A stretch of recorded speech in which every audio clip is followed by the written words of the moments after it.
Namaskaram. When life places a mountain before you, it is not trying to crush you. It is inviting you to rise. But most people, the moment they see difficulty, they collapse within themselves. The real challenge is not outside, it is the noise within that makes a hill feel like a Himalaya. Most human beings think that life should happen their way. The moment it doesn't, they call it a challenge, a problem, or even a curse. But look closely, life has never promised to obey your plans. It dances to its own rhythm. What you call a challenge is not something wrong with life. It is simply something not aligned with your expectation. You see, the real suffering doesn't come from the situation itself. It comes from your resistance to it. If something difficult happens, you can either face it with awareness or fight it mentally every single moment. When you resist what is happening, you don't just carry the problem, you carry your frustration, your fear, your complaints, and your judgments. That becomes a far heavier burden than the situation itself. The river doesn't resist the rock in its path. It flows around it, over it, through it, but it never fights it. In that way, the river remains free, always moving, always alive. You too must learn this art of flowing. When you drop resistance, what seemed like a wall becomes a doorway. Life is not against you. It is not trying to crush you. It is trying to sculpt you into something sharper, something deeper, something unshakable. But you cannot be shaped if you are constantly resisting the process. A blade is not born sharp. It becomes sharp through the grind. So the next time life confronts you, stop asking, "Why is this happening to me?" Instead, simply be present. Watch, breathe, walk through it with awareness. You will see what felt like a crisis was in fact life trying to awaken a deeper strength within you. Challenge is not the enemy. It is your resistance that turns a passing storm into a permanent prison. Pain is not something to be feared. It is not your enemy. It is a language, one of the most honest forms of communication life offers. When something hurts, whether in the body or in the heart, it is not life punishing you. It is life pointing your attention to something that needs to be seen, understood, or transformed. But most people try to numb it, escape it, or silence it. The moment pain arises, they run to distraction, medication, or blame. Yet pain only grows louder the more you ignore it. It is like an alarm bell. You can cover your ears, but the fire will still burn. Only when you sit with the pain without judgment does it begin to reveal its purpose. Sometimes pain comes because of our own ignorance, choices made in unconsciousness. Other times it arrives with no clear reason, like a shadow passing through, but in every case it has something to teach. It may be showing you the fragility of your attachments, the limits of your strength, or the depth of your longing. Whatever the lesson, it always offers you a chance to grow beyond who you were yesterday. Pain humbles the arrogant, awakens the numb, and deepens the sensitive. It strips away your illusions, forcing you to meet life as it is, not as you wish it to be. And in that raw encounter, you become real. You become alive. Don't see pain as a life sentence. See it as a sacred signal. It is not here to imprison you. It is here to free you from the false comforts that keep you stagnant. The moment you stop fighting it and start listening, pain becomes a path, one that may lead you to a more conscious, more compassionate, and more powerful version of yourself. Most people spend their entire lives chasing comfort. They build their days around safety, convenience, and predictability. But comfort is a very subtle trap. It wraps itself around you gently, like a warm blanket, but slowly it begins to dull your edges. When life becomes too comfortable, you stop growing, you stop seeing, you stop living. Comfort gives the illusion of peace, but it comes at the cost of aliveness. It makes you fearful of discomfort, of risk, of uncertainty. Yet these very things are the gateways to transformation. If you constantly seek to avoid challenge, you are not really living. You are only managing your survival. Instead of chasing comfort, seek clarity. Clarity is fire. It burns away confusion, falsehood, and fear. When your perception becomes clear, you don't need the world to be easy. You just need to see things as they are. With clarity, you can walk through chaos untouched because your inner compass is steady. Comfort will make you dependent. Clarity will make you free. Comfort needs the world to cooperate. Clarity simply needs you to be awake. One makes you a beggar, the other a master. If you wish to truly overcome life's challenges, don't sit in the warmth of what's familiar.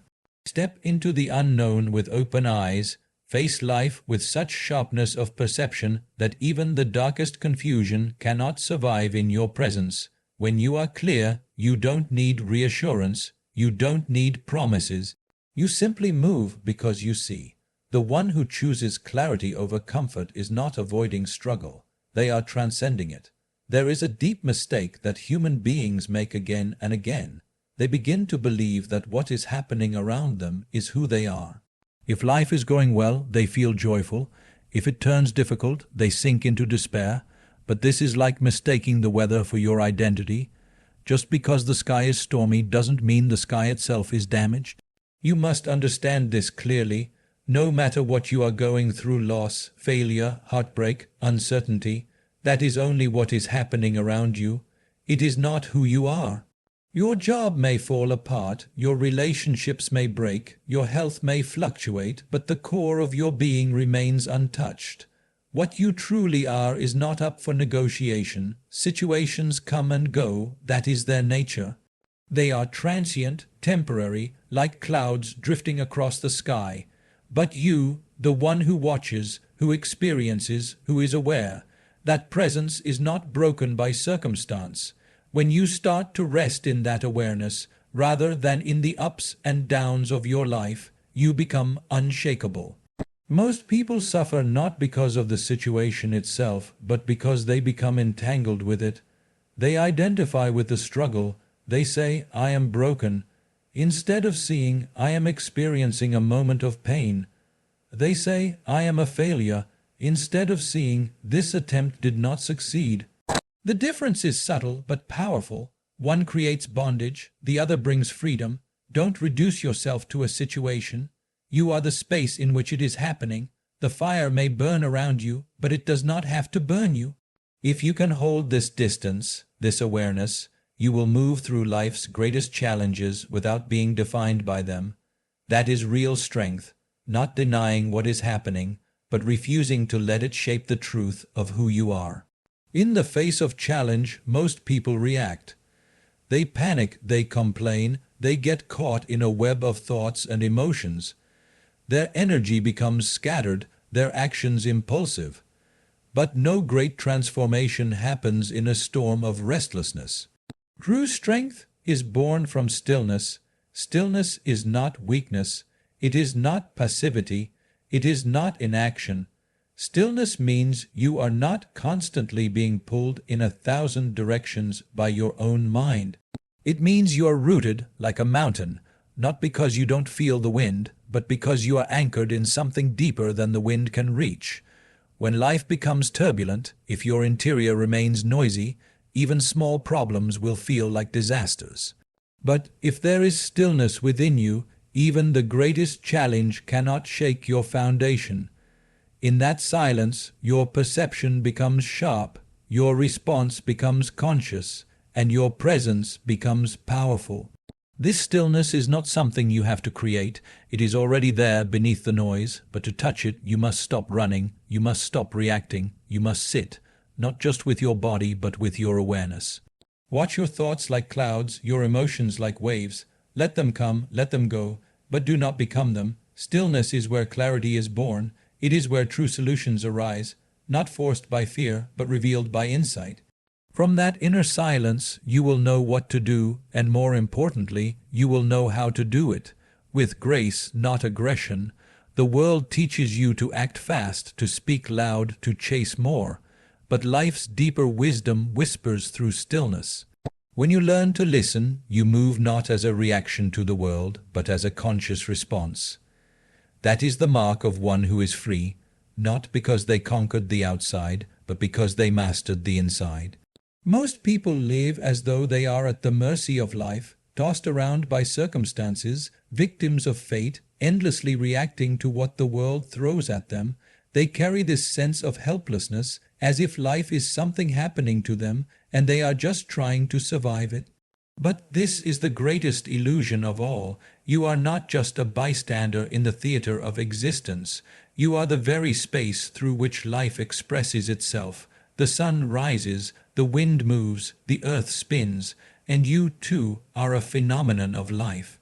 What happens in you, your thoughts, your emotions, your actions, these are not accidents, they are possibilities. When you realize that life is not happening to you but through you, everything changes. Suddenly, you are no longer asking, "Why is this happening to me?" You start asking, "What is life trying to express through me right now?" This shift transforms suffering into insight, fear into curiosity, pain into purpose. Challenges then are not punishments, they are invitations. Life is not targeting you, it is shaping you. You are the medium, not the mistake. If you close yourself, life cannot flow freely, but if you remain open, conscious, aware, present, then even difficulty becomes sacred. It becomes part of the unfolding of a deeper intelligence. Don't live like a wound waiting to be healed. Live like a window, open to what is, allowing the light, the wind, the storms to pass through. You are not here to be a victim of life. You are here to be an instrument of life's intelligence, a channel for its beauty, strength, and transformation. When you stop resisting and start participating consciously, life doesn't feel heavy anymore. It becomes a dance, and even when the rhythm changes, you move with it, not because it is easy, but because you know it is not against you, it is flowing through you. So, what truly stands between you and your highest possibility is not the challenge itself, it is how you hold it within yourself. Life has never been about comfort, it has always been about growth, and growth does not happen in the softness of certainty, but in the fire of the unknown. When you stop resisting, when you stop identifying with the situation, when you no longer chase comfort but seek clarity, something profound begins to shift. You discover that pain can be a teacher, stillness can be a weapon, and life is not your enemy. It is your stage, your mirror, your path. You are not here to merely survive your circumstances. You are here to transform through them. What looks like a burden today may be the very force that sculpts the strength, wisdom, and depth you've been searching for. Do not shrink in the face of difficulty. Stand up, not with arrogance, but with awareness, not with resistance, but with reverence for the process, because once you understand that life is not happening to you, but through you, every challenge becomes not a wall, but a doorway. Walk through it, not with fear, but with the fire of clarity in your eyes and the silence of inner strength in your heart. That is not just how you overcome, that is how you become.